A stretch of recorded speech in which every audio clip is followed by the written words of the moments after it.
Okay, we've got a presentation tonight by Ellen Cantor. Just to give you a little bit of background about her. She's got a background in interior and architectural design, had a whole career in interior design, and has been a fine art photographer since about 2000, so for the last 20 years. She's had over 100 exhibitions worldwide, and she's also critiqued for us in the past, so you should, some of you at least should recognize her. And tonight she's giving a presentation. So Ellen, I'm gonna give you to them, or give them to you, excuse me, and take it away. Thank you. I'll share my screen. Let's see. Let's see if this works. Oh, share. There you go. Yay, there we go. Okay. Can I just add one thing before you go on? I'm sorry, Ellen. Yes. Keep your questions, any questions you have till the end, right? Isn't that what we should do? And then whatever questions you have, Ellen will be glad to answer. Right. If you don't want to forget them, put them in the chat. Okay, perfect. So you think you might forget. Well, first of all, let's see. Wait, I got to view it just a sec. Slideshow. Okay, can you see it? Yep. Okay, so I'd like to thank the South Bay Camera Club for inviting me tonight, and Don Stouter's been really helpful in getting me into this. And I'm going to be sharing, my title is Time and Memory, and I'm going to be sharing my photographic journey and those photographers that have influenced my work, some of whom you may not be familiar with. And I'd also like to thank my husband, Norm Cantor, who has influenced, started me on this path. And I'm originally from Chicago and have been a resident of Palos Verdes for over 40 years. And as Harry said, photography is actually my fourth career. I was a teacher, I developed party kits for children's birthdays, and I did interior design. And all the skills of those careers helped me in my journey as a photographer. And what I like about photographs is that they capture a moment that is gone forever, impossible to reproduce. My photographic journey began rather by accident. When my husband and I traveled, he would always take the photographs. Occasionally on trips, I'd take a few pictures, and we get home and I go, my photos are better than yours. So he said, well, then you learn to use the camera properly. So I took a few classes, and I unexpectedly had a new career. This is a picture, an old picture of Óbidos in Portugal, and an old picture of Norm and myself. I needed to learn the technical aspects of being a photographer, but honestly, I was more interested in experimenting and creating a new vision instead of capturing what I saw in the camera. One of my early experiments was to sandwich two slides together to make one image, one in focus and one out of focus, to create an otherworldly landscape. This was captured at the Arboretum. I also use this technique with flowers. This image was taken in the spring at the tulip display at Descanso. Part of the enjoyment at the time of being a photographer was being in nature. At the same time that I was photographing these slides, sandwich slides, I was trying to learn to be a better photographer by photographing something every day. And if it got too late and I didn't have a picture for that day, I started looking around the house. And this day, I had a few light bulbs and tulips sitting on the counter. With the idea of light as something we use to see with and something that is needed in the growth of a flower, I juxtaposed seemingly contradictory natures of flowers and light bulbs in the series I call Dichotomy.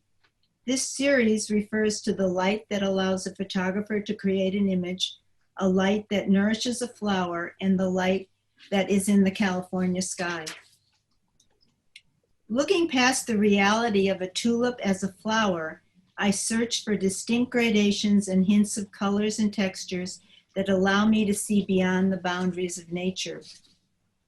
By placing tulips and light bulbs, objects that have no intrinsic relationship, I offer the viewer an opportunity to contemplate the unusual juxtaposition of man-made and natural elements, resulting in a still life that is unexpected. Here's some installation photographs of the dichotomy exhibit at D&J Gallery, and I had a flower wall at the same place. Just a second.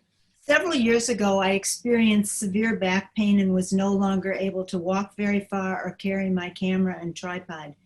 I realized that in order to continue as a photographer, I needed to work at home, and the genre of still life appealed to me. I started to make sculptures from fruits and vegetables to represent my body and added wire, nail, screws to illustrate what I imagined would happen to my back if I were to have surgery.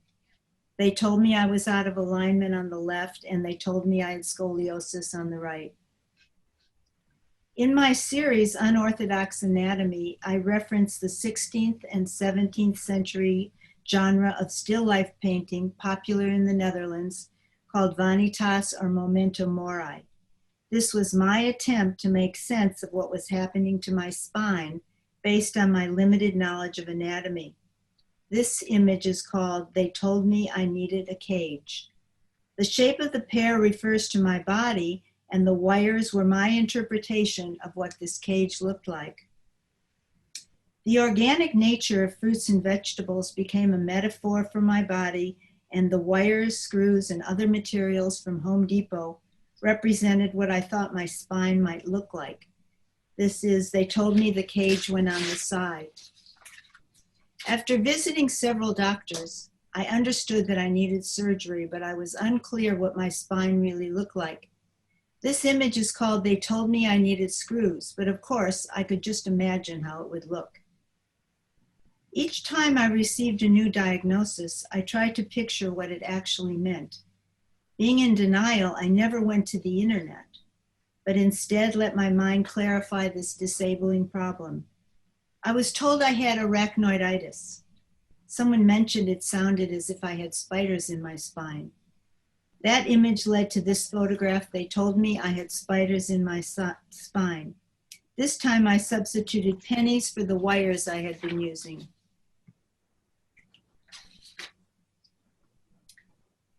I was also using the eggplant as a metaphor for my body when I mistakenly left it on a table in my studio for about a week. When I came back and saw the degenerating mold, I realized that was what the doctor meant when he told me I was disintegrating. This image is called, They Told Me I Was Disintegrating. Through illusion and metaphor, I am addressing the issues of pain, aging, and the possibility of death, and the options for living with titanium screws and plates and cages implanted within one's body. This image is called Pain Causes Aging. This is the exhibit at USC School of Medicine, where I was lucky enough to be able to exhibit my series Unorthodox Anatomy. Very often, one series that I'm working on leads to the next one. At the time that I was photographing Unorthodox Anatomy, I began to feel that my life was being constricted, almost as though I were in a bird cage, unable to fly around. This led to the series I call Constricted. I found a large bird cage-like structure and began filling it up with items that were overwhelming my life, medicines and even necessities. This is called nourishment. This is called necessities.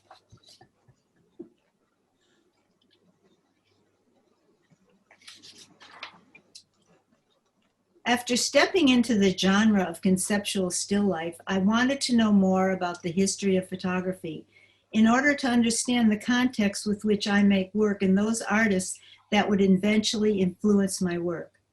In 1978, John Szarkowski, director of the Department of Photography at the Museum of Modern Art, created an exhibit called Mirrors and Windows, American Photography Since 1960.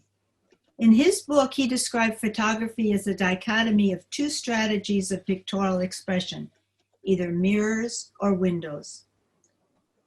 Szarkowski's thesis for Mirrors and Windows was that personal vision takes one of two forms. In his view, the photograph is seen either as a mirror, a romantic expression of the photographer's sensibility as it projects itself on things and sights of the world, or a window through which the exterior world is explored in all its presence and reality.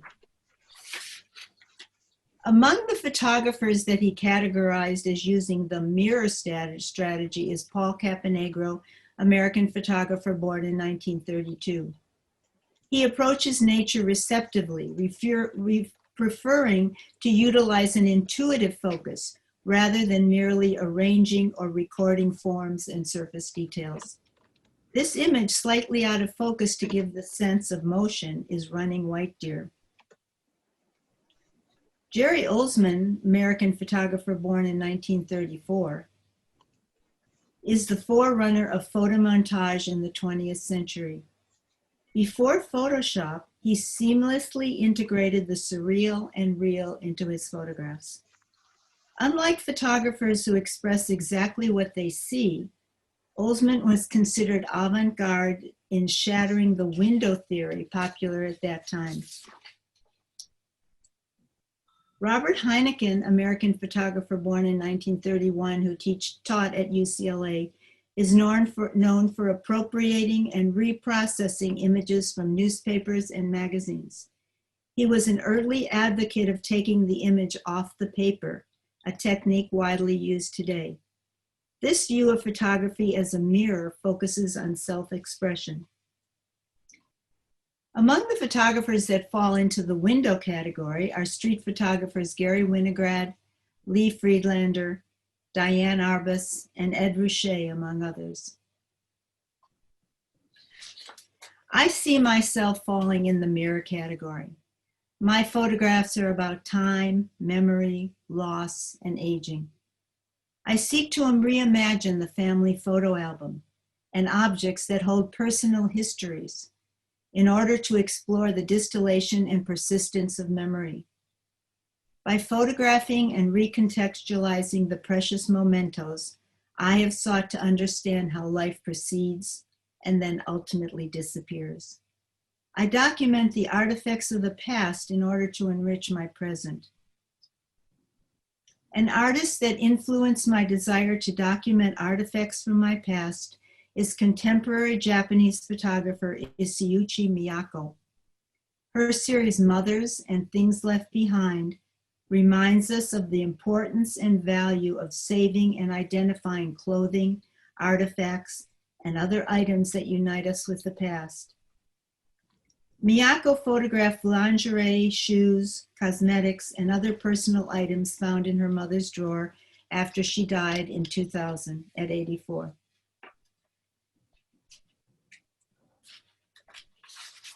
She is interested in exploring time and history.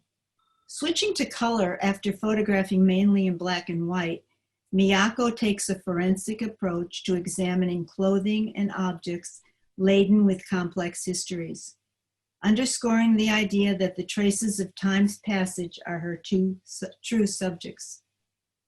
In my series, I Can Only Remember What I Don't Forget, I too started to photograph from my mom's drawers.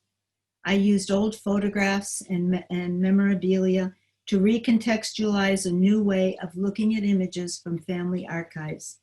This is called It Came Out of the Drawer Like This. I examine how families archive and pass down memories from generation to generation through poignant physical items such as Rolodexes, to unprinted film, to shoeboxes, to suitcases of photographs. This is called Filled with Memories. This work responds to a universal experience, that of sifting through the items left behind by previous generations, lovingly determining how to incorporate that which has been passed down to us. Useless information. Remember these? She kept her negatives in here. They used to send telegrams. Although the past moments may be impossible to reproduce, they often linger in my mind as I sift through photographs and recreate a personal narrative. However, the experience is never the same and the memory fades. This fleeting moment in time reminds us that we can only remember what we don't forget, since some things are gone forever. He kept it in his pocket. Interested in the concept of ambiguous reality, I discovered the photographs of Abelardo Morell. Excited by his camera obscura work, I realized that a photograph does not have to be an exact replica of an object or a landscape. Morell was interested in creating a new vision of what he was seeing using an old technique called camera obscura. It is basically a pinhole camera that's been used since the 17th century. It's a natural optical phenomena that occurs when an image of a scene on the other side of a screen or wall is projected through a small hole in that screen as a reversed and inverted image on the surface opposite to the opening. Hopefully this drawing helps to explain that concept, because you'll see what he did. Morell was interested in creating a new vision of what he was seeing by using camera obscura. It's basically a pinhole camera from the 17th century. It is a natural optical phenomena. In setting up a room to make this kind of photograph, he covered all the windows with black plastic in order to achieve total darkness, and then made a hole as though he were making a pinhole camera. This opening allows an inverted image of the view outside to be flooded on the back walls. In this image, he inverted the buildings so they came out right, and if you look at the top, you'll see the bed with the pillows is upside down. Typically in the beginning, it took him 5 to 10 hours to do one photo.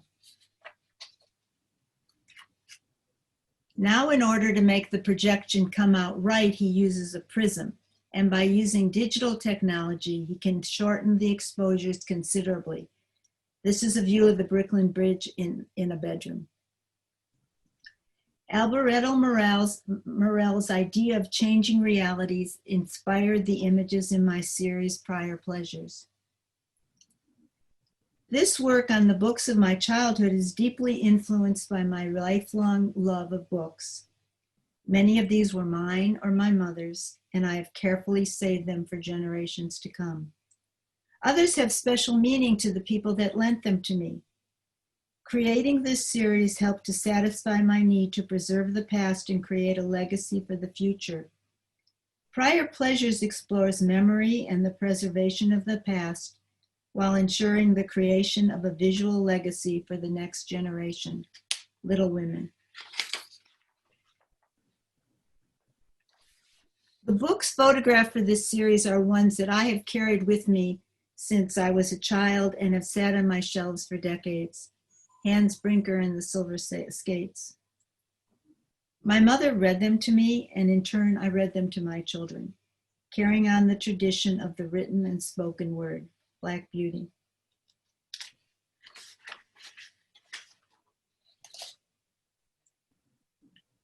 In an age when technology is slowly replacing the tactile experience of reading a book, my work recalls and celebrates the joy of losing oneself within the pages of a childhood tale. Prior Pleasures is created using multiple exposure technique without Photoshop by photographing the end pages, the illustrations, and the text onto one image. This is called Heidi. Rediscovering these books led me to realize the power and value of the hands-on experience of reading. In an age of e-readers, Prior Pleasures is meant to remind us that books can excite and enrich our lives and take us to mystical places. One of my favorites, Nancy Drew, and it has the owner's name on the side. This process allows me to show the excitement of a book fluttering open and coming to life for readers of all generations. Raggedy Andy, Huckleberry Finn. Installation of Prior Pleasures at D&J Gallery and at the Griffin Museum of Photography. The idea of an ambiguous reality that I was expressing in my series Prior Pleasure led me to Uta Barth, an American photographer born in Germany who was a professor at UC Riverside. Focusing on what we experience in the periphery, moments that pass without our particular attention, her photographs comment on the role of rhythm in our subconscious. Many of her photographs are taken in and around her home. In her field, no, this is not out of focus. This is how she shot it.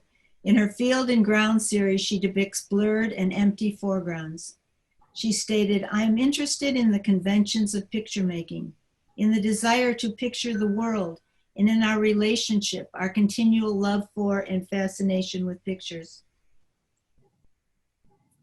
Contemporary Japanese photographer Rinko Kawauchi photographs the ordinary things in her life. Although my series Letting Go, Holding Back has a different point of view, I was inspired by her use of everyday objects as subjects of her photography. She wrote, quote, "I want imagination in the photographs I take. It's like a prologue. You wonder, what's going on? You feel like something is about to happen." Rinko Kawauchi explains that her photos are supposed to give you the feeling of looking in on a moment about to happen. The feeling of catching the tail end of a whisper or the beginning of a storm is more important to her than planned composition. Letting Go, Holding Back was inspired by the Greek philosopher Epicurus, who lived from 341 to 270 BC, who taught us that the path to happiness is found in the unburdening of abundance. It's not what we have, but what we enjoy constitutes our abundance. It's a good thing to say during this period of COVID. This is where it all started, my garage.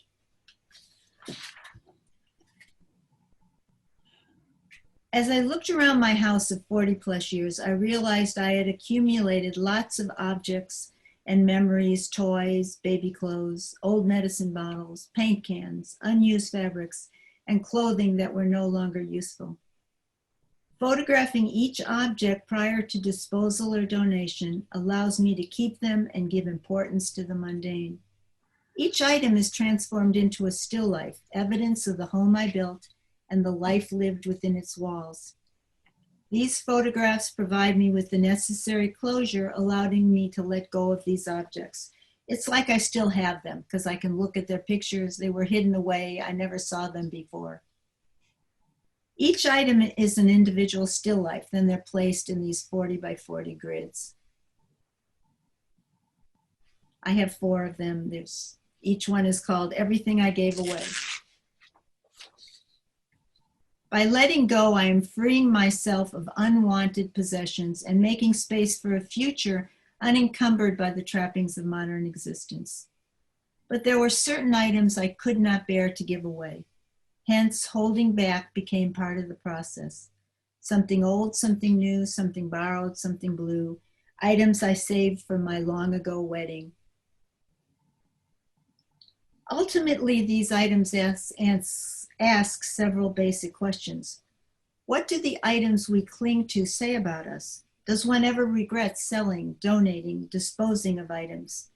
Are we more than our possessions? Can we find lasting happiness in a simpler, more simplistic lifestyle? Henry David Thoreau said, "It's not what you look at that matters, it's what you see." My series, Visual DNA, The Language of Photographs, investigates vintage family photographs, allowing me to look through clues, through gesture, clothing, and gaze. When reading a photograph that includes people, it is usual to look at their faces and see if we can recognize anything about that person or feel a connection with them. I too wanted to look at photographs in a more unique way. One body of work that inspired this investigation is John Baldessari's series that eliminates faces to concentrate on gestures. My series, Visual DNA, The Language of Photographs, introduces another way of deciphering information in photographs and encourages the viewer to ask, what is the most important part of this image? In this photograph of my great-grandmother Sarah and my great-aunt Rose, I chose to highlight their hands and how the tenderness of the connection relates to the image. This image is called Bubby, Yiddish for grandmother. This photograph of Bertie and Faye was taken at the beach, and I know I have the writing from the back of the photograph on the front, and this way I can date the photograph from before when my grandmother was married because it still has her maiden name on it. And you can tell by the costumes, it was pretty early on. Nani and Sidel, the name of this photograph, references the golden halos of medieval art, focusing attention on their solemn expression. This one's from about 1914. My aunt and my grandmother are visiting their grandparents in Pennsylvania at their home. By dividing the space and adding color, I am offering you a different way to decipher the image. Amy Friend is a Canadian photographer whose series Dare alla Luca uses vintage photographs that are transformed into glowing memories of light. She punches holes in them and uses light boxes. Amy says, I am not specifically concerned with capturing a concrete reality in my photographs. I aim to use photography as a medium that explores the relationship between what is visible and what is not visible. I too want to create an impression from an existing image. This is a photograph of my grandmother. The one on the left is the one I got from my parents. The one on the right shows how I divided it up. I rearranged parts of this image to help us read what I feel is important, the folds on her skirt, the way her hands are, and I highlighted a little bit of her jewelry with the color. This context allows interpretation of the social and cultural norms of the time period and possibly the intent of the photographer. Some of the images I have selected were taken in studio and may be the only remembrances of the family. Other snapshots indicate the cultural background or values of the photographer. Original family photographs of my husband and his brother, the two boys, and my mother and her sister, the two girls. The next slide shows how I cropped them and highlighted them with color to give the photograph a different reading. There's the boys and the girls. See, I've added color to the previous two photos and highlighted their gestures. This series was called She Told Me He Was a Giant. My mother-in-law told me she had a grandfather in the old country who was a giant. When I saw this picture it had Cyrillic writing on the back and it had these giant hands, I figured this must be the person she's talking about. This suggests the passing of time and the fading nature of memory. So there's the first picture and then the next one you kind of don't remember, and the third one, all you remember are the hands. The images challenge us to read and interpret a photograph, filling in the visual language and context as best we can. Another photographer who uses vintage photographs to tell a story is Fatima Baigmoradi, originally from Iran. Her photographs are political and also universal to different people from different nations, often after social revolution. She says, quote, my parents have few photos of themselves from before the Islamic Revolution in Iran. My obsession with these photos and with the photos we do not have led to this project, It's Hard to Kill. After the Islamic Revolution, her father burned photos that referenced his membership in a certain political party. She is fascinated by this fearful ritual and what it means to lose photographic evidence of a family's history. Fatima says the halo around some of the individuals in the photos, caused by burning, brings into attention a few important questions about memory, history, and their representations. How does self-censorship affect our memory and personal history? Is the halo a sign of loss of history or a sign of bringing back the aura of the photograph? Does it omit the individual from history or add non-representational characteristics to an individual's presence? Heidi Kirkpatrick is a photographer based in Portland. Interested in the female figure and family narratives, Heidi applies film positives onto objects such as children's blocks, mahjong tiles, books, and tins. There is something about old family photos that just talk to me. They reach an emotional chord in me.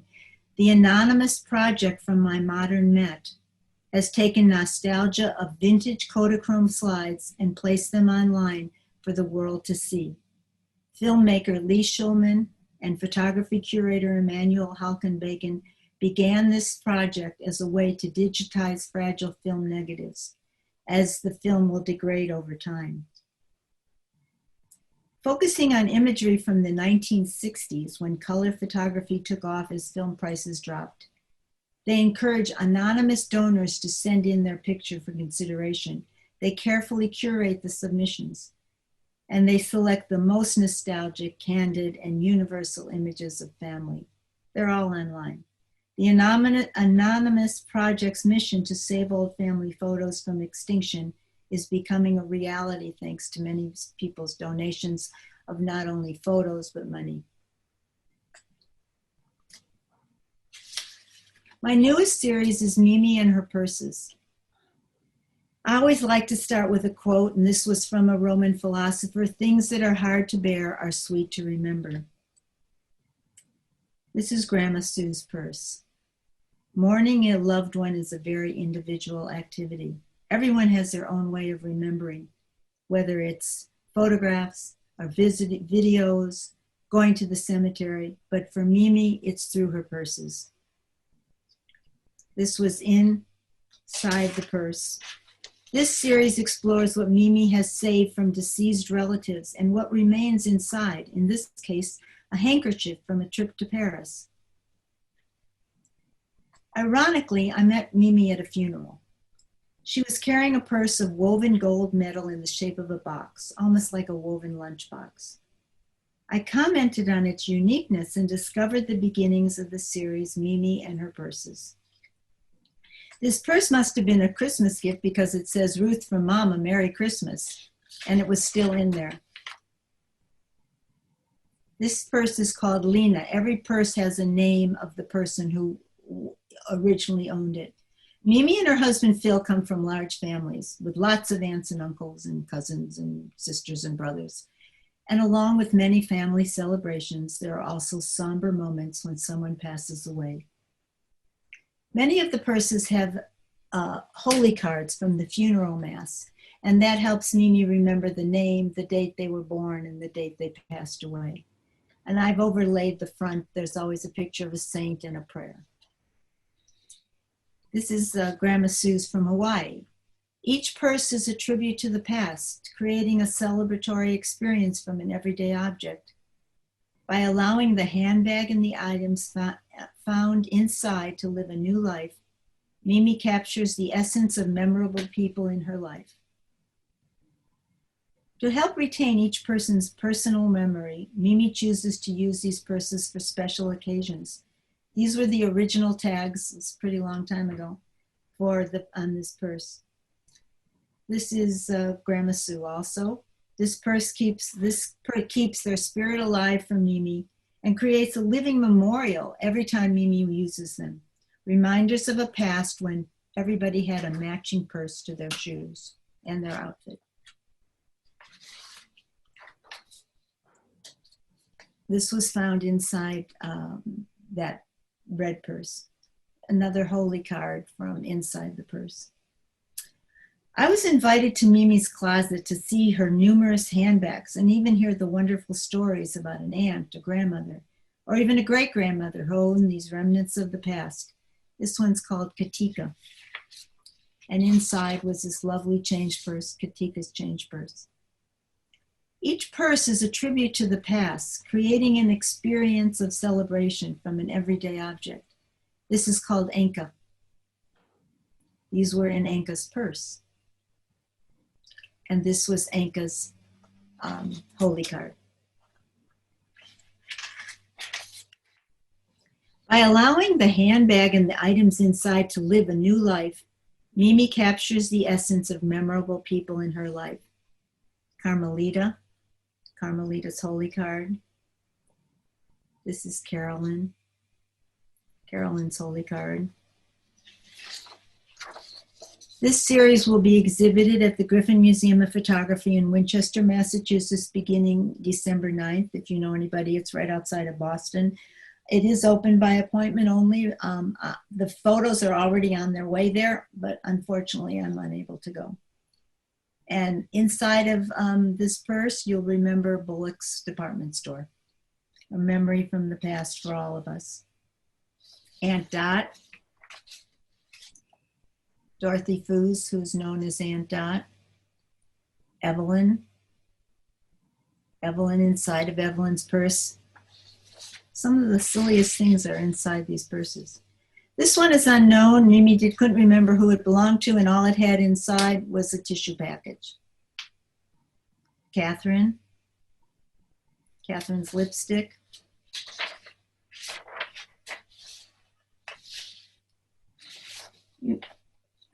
This purse is called Susie F, and the ladies might remember these bag caddies that you use to hold your purse at a restaurant.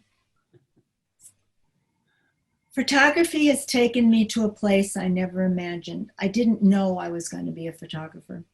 I am still amazed that images of my possessions and what's inside my front door, my garage, my drawers, have traveled all over the world, finding connections that speak to our universal need to remember and honor our personal histories.